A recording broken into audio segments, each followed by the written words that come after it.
Good morning. Thanks for joining the Daily Rundown. I'm Kara Rucker. Top stories on this Tuesday. The legal stay of tens of thousands of Ukrainian refugees in the U.S. is set to expire this spring. China is reopening its borders this week, and Uber and Lyft score a victory in court. But first, President Biden will be in Los Angeles today at what was the site of a mass shooting this year. The president is poised to sign an executive order designed to increase the number of gun background checks. This is Straight Arrow News, unbiased, straight facts. President Biden will be in Monterey Park today, where 11 people were killed back in January at a Lunar New Year celebration.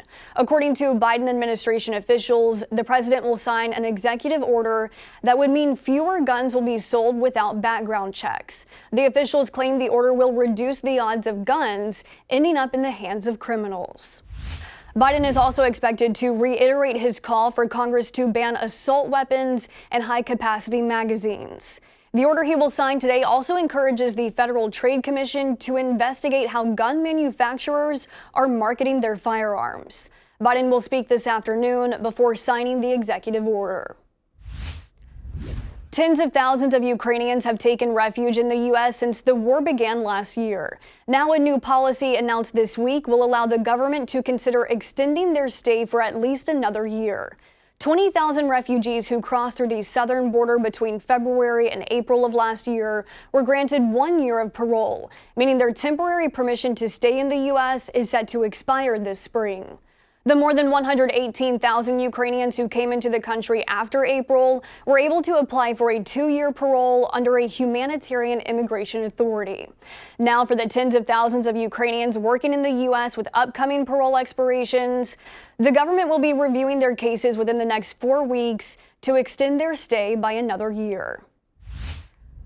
The International Criminal Court is preparing its first arrest warrants linked to war crimes cases for Russian officials. According to Reuters, ICC prosecutors are pursuing 2 war crimes cases for the forced deportation of Ukrainian children and for attacks on Ukraine's civilian infrastructure.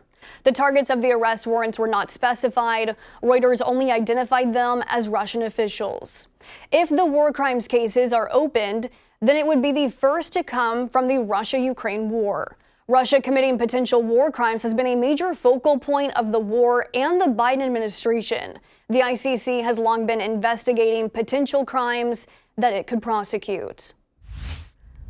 Uber, Lyft, and other app-based companies like DoorDash scored a legal victory in a California court ruling that preserves their independent contractor model for workers and could set precedent for working drivers in other states too.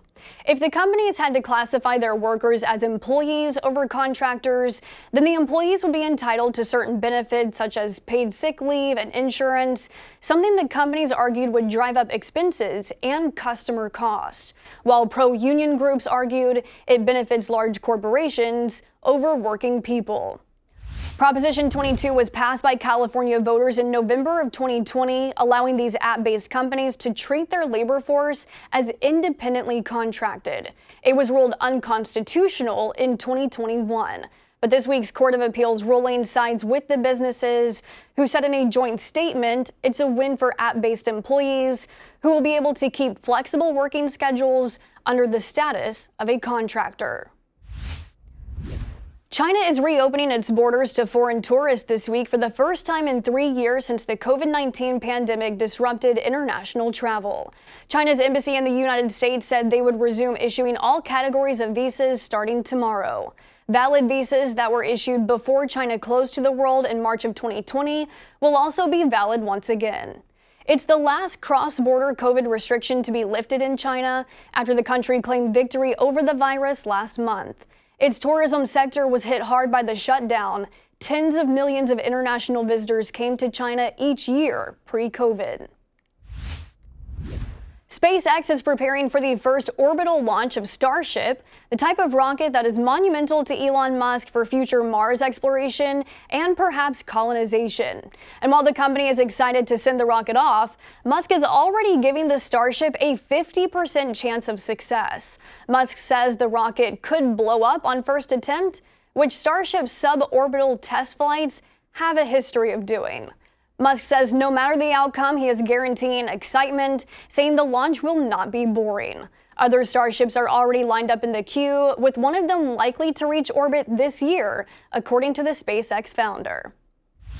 And these are your top headlines on this Tuesday morning. Thanks for watching the Daily Rundown with Straight Arrow News. We're on a mission to bring back trustworthy journalism by only serving you, not an agenda. We'll see you back here tomorrow morning. Until then, I'm Kara Rucker. Have a great day.